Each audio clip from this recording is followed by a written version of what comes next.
राम राम जय श्री राम। मु आज सोशल मीडिया मोर आईन मंत्री आमर कटक न्यू हॉस्पिटल परिदर्शन फोटो किछि पाइली। ताकू देखला परे मो मन रे किछि आसिला, तेणुक मुझे प्रश्नटी करुछि और यार उत्तर भी खोजुछि। प्रथमतः आमर आईन मंत्री विजिट करके समय रे किछि लोक बिना पीपी रे साइट विजिट करुछनी, से साइट रे बुलुछनी। यह बीओसी रूल एक्ट उल्लंघन दृश्य। तेणु ये जगार ये आईन मंत्री थाउ थाउ आईन उल्लंघन करुथिया व्यक्तियों पई सेमान कोन एक्शन नहीं परिबे। कारण गोटे ट्रैफिक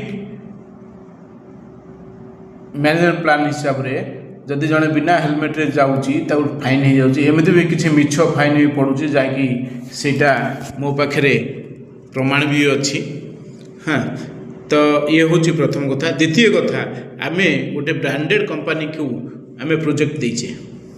ब्रांडेड कंपनी कहले बहुत पुराना कंपनी एल&टी के आमे काम देइथिले मध्य जदि ता प्रोजेक्ट मैनेजर और सेफ्टी मैनेजर सेठी कौन करुचनी जे सेफ्टी क्वालिटी उपर ध्यान देई नाहांती, प्रथम कथा।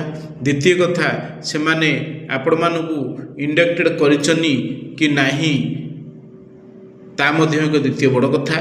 तेणु जदि ये भली प्रोजेक्ट मैनेजर प्रोजेक्ट काम करती ताले से प्रोजेक्ट केते प्रोग्रेस हो पार, केते इन प्रोग्रेस हम, गोटे पब्लिक से माने केते सेफ्टी ध्यान देवे ता एठू जना पड़ुछि। तेणु मु रिक्वेस्ट करुच्ची ये भली प्रोजेक्ट मैनेजर को जदि से खाली कंक्रीट भरियापी आसे से प्रोजेक्ट मैनेजर ताको जोता मारतु।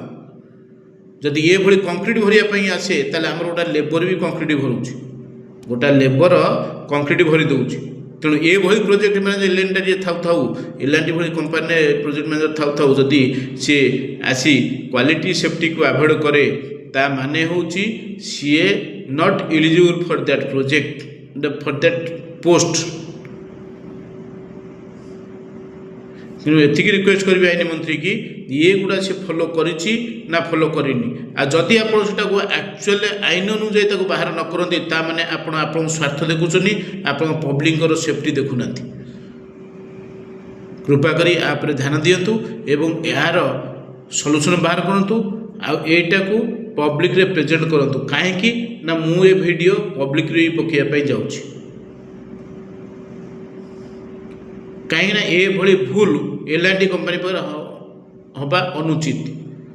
क्वालिटी आ सेफ्टी देखा एम परम